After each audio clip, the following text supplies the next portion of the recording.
Mi nombre es Elena. Tengo 32 años y trabajo como contadora en una firma prestigiosa. Mi vida dio un giro inesperado hace 6 meses cuando mi padre falleció repentinamente de un ataque cardíaco. Éramos muy unidos desde que mi madre murió cuando yo tenía 15 años, y su pérdida me devastó completamente. Mi padre era un empresario exitoso que construyó su fortuna desde cero. Siempre me enseñó la importancia del trabajo duro y la honestidad. Elena, solía decirme, el dinero viene y va, pero tu integridad es para siempre. No sabía cuán importantes serían esas palabras hasta ahora. Estoy casada con Marco desde hace 3 años. Nos conocimos en la universidad y todo parecía perfecto al principio. Sin embargo, su madre, Carmen, siempre fue diferente cuando nadie más estaba presente. Sonrisas falsas, comentarios sutilmente hirientes, pequeñas manipulaciones, todo lo típico de una suegra tóxica.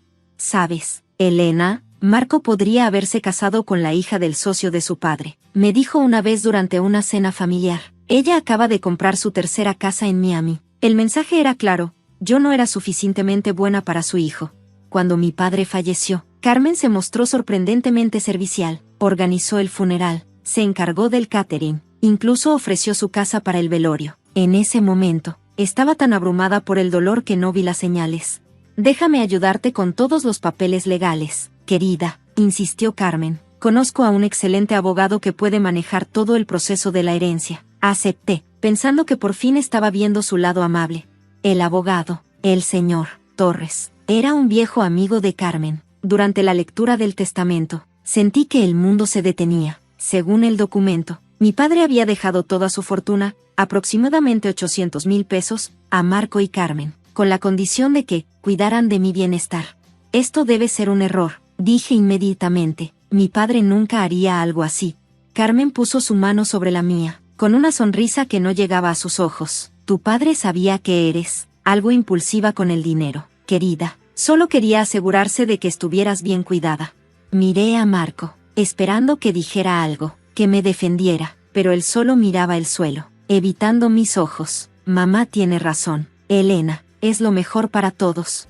Esa noche, mientras Carmen celebraba con una copa de vino caro en su mano, la escuché hablar por teléfono en el jardín.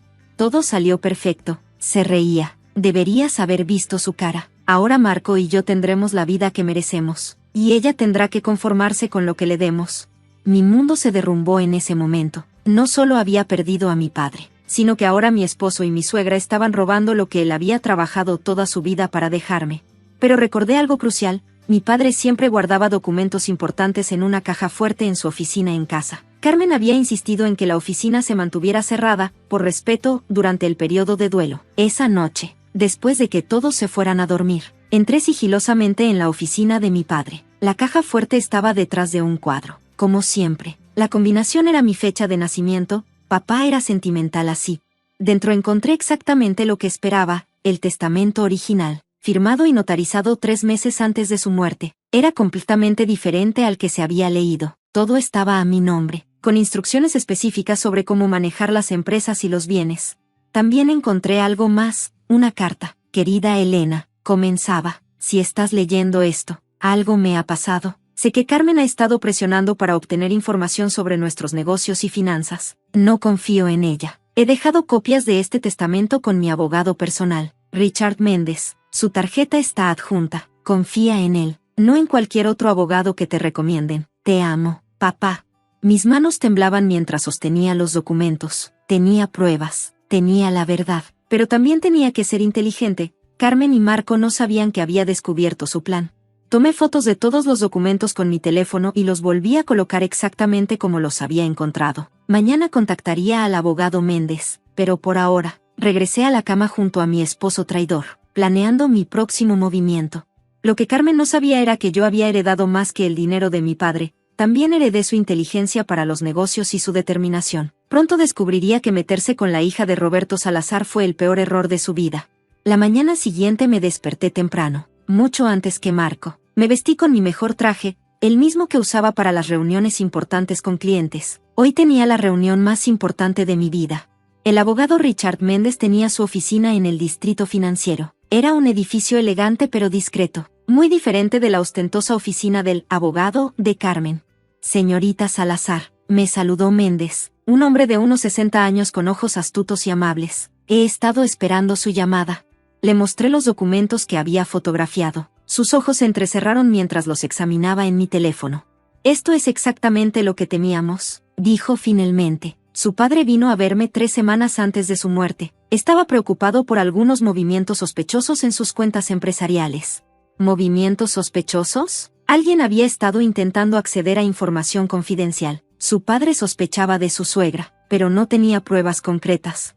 Mi corazón se aceleró. ¿Y ahora? Ahora tenemos el testamento falsificado. Es evidencia de fraude, pero necesitamos el original de la caja fuerte. Mientras regresaba a casa, recibí una llamada de Carmen. Elena, querida, ¿dónde estás? Tenemos que discutir los nuevos arreglos financieros. Por supuesto, Carmen, estaré en tu casa en 1 hora.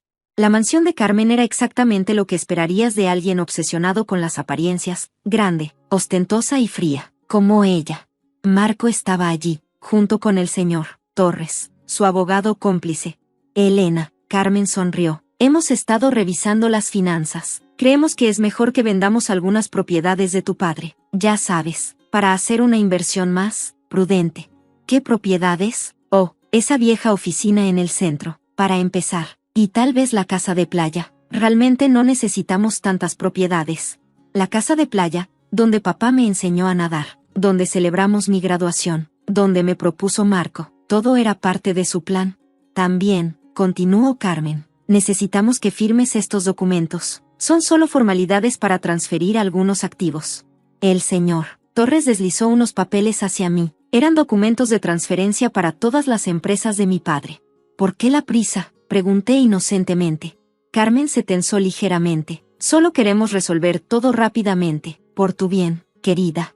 Por mi bien, repetí, como el testamento. ¿Verdad? El silencio cayó sobre la habitación. Carmen me miró fijamente, su sonrisa vacilando por un momento. No sé a qué te refieres, dijo finalmente. Es curioso, continué, porque recibí una llamada interesante esta mañana, del banco. Aparentemente, alguien ha estado intentando transferir grandes sumas de dinero de las cuentas empresariales, con documentos falsificados. Carmen palideció. Marco finalmente habló. Elena, mamá solo está tratando de ayudar. ¿Ayudar a quién? Marco, ¿a ti, a ella, o a la amante con la que has estado encontrándote en el Hotel Riviera cada martes? Ahora fue el turno de Marco de palidecer. Carmen se levantó bruscamente. Estás inventando tonterías. Marco, jamás. Tengo las facturas del hotel, Carmen, y los mensajes, y mucho más. El señor Torres comenzó a recoger sus documentos, pero lo detuve. Yo que usted no iría a ninguna parte, señor Torres. La policía y el colegio de abogados estarán muy interesados en su participación en esto. No puedes probarlo, gritó Carmen, su fachada completamente rota. Saqué mi teléfono y reproduje la grabación de su conversación en el jardín. ¿No puedo? Elena. Marco se acercó. Podemos arreglar esto, como familia. Me quité el anillo de bodas y lo dejé sobre la mesa. La familia no se roba entre sí. Marco. Si haces esto, lo perderás todo, amenazó Carmen. Sonreí, pensando en mi padre. No, Carmen, tú lo perderás todo. Mientras me dirigía hacia la puerta, me detuve. Por cierto, instalé cámaras en la oficina de mi padre anoche. Así que si alguien intenta ajustar algo en la caja fuerte, bueno, ya saben. La cara de Carmen se contorsionó de rabia. No puedes hacernos esto. Somos tu familia. Mi padre era mi familia, respondí, y ustedes van a aprender por qué nadie debería haberse metido con su hija. Salí de la casa escuchando los gritos de Carmen detrás de mí. Tenía una reunión más ese día, con el detective de fraudes que el señor Méndez había contactado. Lo que Carmen y Marco no sabían era que mi padre no solo me había dejado su dinero, me había dejado sus contactos, su conocimiento y su determinación, y estaba a punto de usar todo eso para asegurarme de que pagaran por lo que habían hecho. Las siguientes semanas fueron un torbellino de actividad legal. El detective de fraudes, José Ramírez, resultó ser tan meticuloso como esperaba. Su padre era un hombre respetado, me dijo mientras revisábamos los documentos. Lo que encontramos es perturbador. No solo habían falsificado el testamento. Carmen había estado preparando esto durante meses. Encontraron correos electrónicos entre ella y el señor Torres planeando todo, incluso discutiendo cómo manejar a mi padre si se resistía a sus planes. ¿Qué quieres decir con manejar?, pregunté, sintiendo un escalofrío. El detective dudó. encontramos búsquedas en el computador de su suegra sobre medicamentos que pueden causar ataques cardíacos. Mi mundo se detuvo. ¿El ataque al corazón de papá había sido realmente natural? Las pruebas toxicológicas fueron ordenadas inmediatamente. Mientras esperábamos los resultados, Carmen y Marco intentaron un último movimiento desesperado. Una mañana, mi asistente me pasó una llamada urgente. Era el banco principal donde mi padre tenía sus cuentas más grandes. Señorita Salazar, alguien intentó realizar una transferencia masiva hace una hora, con documentos que parecían legítimos. ¿Cuánto? Casi todo. 750,000 pesos. Sonreí. Déjeme adivinar. ¿A una cuenta en las Islas Caimán? Exactamente. ¿Cómo lo supo? Porque estaba esperando que lo intentaran. Las cámaras que había instalado en la oficina de mi padre captaron a Marco entrando a medianoche, intentando abrir la caja fuerte. Lo que no sabía era que ya había movido todos los documentos importantes a una caja de seguridad del banco. La policía los estaba esperando en el aeropuerto. Carmen, Marco y el señor Torres tenían pasajes para las Islas Caimán en un vuelo que salía en 3 horas. Esto es un error, gritaba Carmen mientras la esposaban. Elena, somos familia. Marco intentó un último recurso. Elena, por favor, te amo. ¿Podemos arreglar esto? Lo miré fijamente. ¿Cómo arreglaste las cosas con Sandra del Hotel Riviera? Su cara se descompuso cuando vio a Sandra, su amante, siendo interrogada por otro detective. Ella había estado más que dispuesta a cooperar cuando le mostraron las pruebas de que Marco y Carmen planeaban abandonarla también. Los resultados toxicológicos llegaron una semana después. Encontraron trazas de una sustancia que podía inducir ataques cardíacos. Mi padre había sido asesinado. El juicio fue rápido, con todas las pruebas, más la confesión de Sandra y del señor Torres, quien hizo un trato con la fiscalía. No tenían escapatoria. Carmen fue sentenciada a 25 años por asesinato y fraude. Marco recibió 15 años como cómplice. El señor Torres fue inhabilitado para ejercer la abogacía y recibió 10 años. 2 meses después, estaba en la oficina de mi padre, ahora mi oficina, mirando su foto. Tenías razón, papá, susurré, la integridad es para siempre. El imperio empresarial que él construyó estaba ahora en mis manos, y yo estaba determinada a honrar su legado. Las empresas estaban creciendo, los empleados estaban más seguros que nunca, y yo había establecido una fundación en su nombre para ayudar a jóvenes empresarios. Escuché que Carmen pasa sus días en prisión escribiendo cartas de disculpa que nunca enviaré. Marco intenta contactarme a través de su nuevo abogado para un divorcio amigable, como si eso fuera posible. Mi padre siempre decía que el éxito no se trata solo de dinero, sino de hacer lo correcto. Ahora entiendo completamente lo que quería decir. Hace poco, mientras revisaba algunos documentos viejos, encontré una nota que mi padre había escrito en el margen de un contrato: mi Elena será más fuerte que yo algún día. Tenía razón, papá, soy más fuerte, y nadie volverá a subestimar a tu hija. En cuanto a Carmen y Marco, bueno, tienen mucho tiempo para pensar en sus acciones, y yo tengo toda una vida por delante para hacer que mi padre esté orgulloso. A veces pienso en esa noche en la oficina, cuando encontré el testamento real, un pequeño momento que lo cambió todo. Mi padre me preparó no solo con su dinero, sino con algo mucho más valioso, la fuerza para enfrentar la traición y la sabiduría para hacer justicia. Ahora, cuando la gente pregunta sobre la historia, solo sonrío y digo, nunca subestimes a la hija de un hombre honesto. Y esa es la verdadera herencia que mi padre me dejó. Mi nombre es Elena, tengo 35 años y trabajo como directora de inversiones inmobiliarias en una empresa internacional. Me casé con David hace 7 años, y desde entonces, mi vida ha sido una montaña rusa de emociones, principalmente debido a mi suegra, Marta. Cuando conocí a David, él era un arquitecto prometedor que trabajaba en proyectos pequeños. Nos enamoramos rápidamente y decidimos casarnos después de un año de noviazgo. El problema comenzó cuando conocí a su familia, especialmente a Marta, quien nunca ocultó su desprecio hacia mí.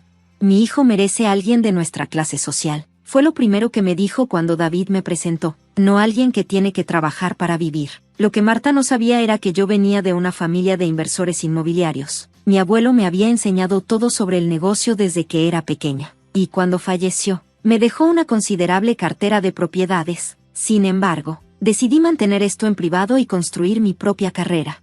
David y yo compramos una hermosa casa en un vecindario exclusivo. Bueno, técnicamente yo la compré, pero dejé que todos pensaran que fue una compra conjunta. Marta vivía a pocas casas de distancia, y constantemente se quejaba de que alguien como yo viviera en su prestigioso vecindario. ¿Cómo pueden permitirse esta casa con el pequeño salario de David? Preguntaba constantemente a los vecinos, insinuando que algo turbio estaba pasando. La situación empeoró cuando David comenzó a tener problemas en su trabajo. Sus proyectos no estaban siendo aprobados, y su confianza comenzó a deteriorarse. Marta aprovechó esto para aumentar su influencia sobre él.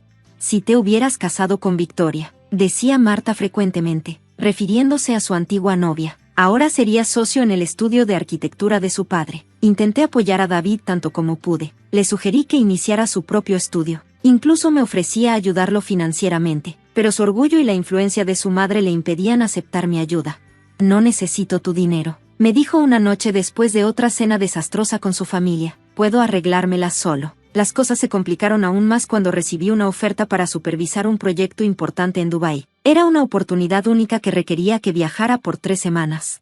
¿Vas a abandonar a tu esposo cuando más te necesita? Marta dramatizó cuando se enteró. Una verdadera esposa se quedaría en casa. David, influenciado por su madre, me pidió que rechazara el trabajo, pero esta vez, me mantuve firme.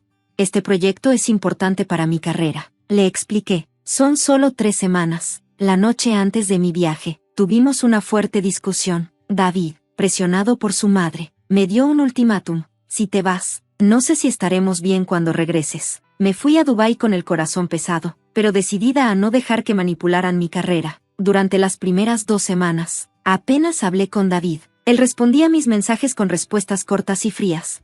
Entonces, a mediados de la 3ª semana, recibí una llamada de mi vecina, Teresa.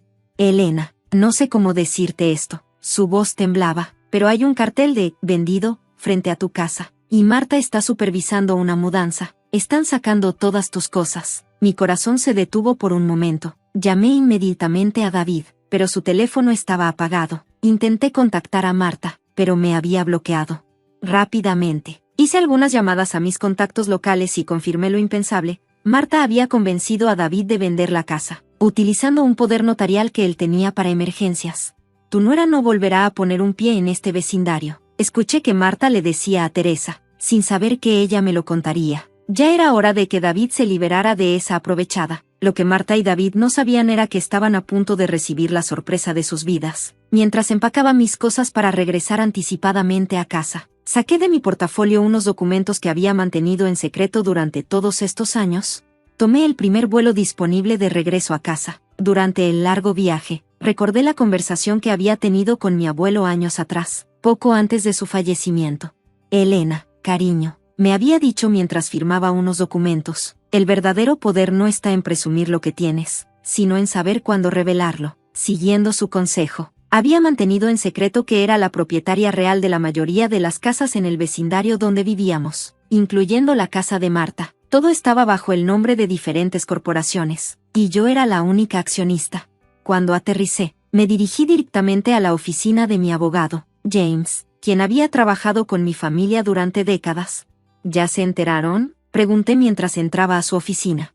Marta ha estado presumiendo por todo el vecindario, respondió James con una sonrisa irónica. Dice que finalmente logró limpiar el vecindario de intrusos. Aparentemente, convenció a David de vender la casa a la familia de su exnovia, Victoria. ¿Y los documentos que preparamos? Todo está listo. James sacó una carpeta gruesa de su escritorio. Como propietaria legítima del 80% de las propiedades en el vecindario, incluida la casa de Marta, tienes todo el derecho legal de proceder como planeamos. Mientras revisaba los documentos, recibí un mensaje de texto de Marta. Ya que estás por llegar, deberías saber que tus cosas están en el almacenamiento municipal. David finalmente entró en razón y vendió la casa. Victoria y su familia se mudarán la próxima semana. Tal vez deberías buscar un apartamento en el lado económico de la ciudad, donde perteneces. No respondí. En cambio, le pedí a James que convocara una reunión de emergencia de la Asociación de Propietarios del Vecindario para esa misma tarde. Como representante legal de la mayoría de las propiedades, tenía la autoridad para hacerlo. Marta, por supuesto, era la presidenta de la Asociación de Propietarios. Ella había usado esa posición durante años para hacer la vida imposible a cualquiera que no cumpliera con sus estándares sociales. Llegué a la reunión justo cuando Marta estaba en medio de un discurso. Como pueden ver, finalmente nos hemos librado de elementos indeseables, estaba diciendo. ¿Victoria y su familia traerán clase y distinción de vuelta a nuestro? Se detuvo en seco cuando me vio entrar. David, que estaba sentado junto a ella, palideció visiblemente. ¿Qué haces aquí? Marta se enderezó, intentando mantener su aire de superioridad. Ya no eres propietaria en este vecindario. Sobre eso, sonreí mientras James comenzaba a distribuir carpetas a todos los presentes. Creo que hay algo que deben saber. ¿Qué es esto? Marta abrió su carpeta y comenzó a leer, su rostro perdiendo color con cada línea. Son los documentos de propiedad, expliqué calmadamente, de todas las casas que pertenecen a Sunset Valley Properties, Legacy Investments y Crown Real Estate Holdings. En otras palabras, el 80% de las casas en este vecindario. Los murmullos llenaron la sala mientras los vecinos revisaban los documentos. Pero esas son compañías grandes, Marta tartamudeó, compañías que heredé de mi abuelo. Completé su frase. Y sí, eso incluye tu casa. Marta, has estado pagando renta a una de mis empresas durante los últimos 15 años. David se levantó de su silla, su rostro una mezcla de shock y vergüenza. Elena, yo no sabía. Por supuesto que no sabías. Lo interrumpí, porque a diferencia de tu madre, no juzgo el valor de las personas por su dinero o posición social. Me volví hacia Marta, que parecía a punto de desmayarse. Por cierto, sobre la venta de mi casa, me temo que hay un pequeño problema. David no tenía autoridad legal para vender una propiedad que está a mi nombre. Ese poder notarial era solo para emergencias médicas. Pero ya firmamos los papeles con Victoria, Marta susurró.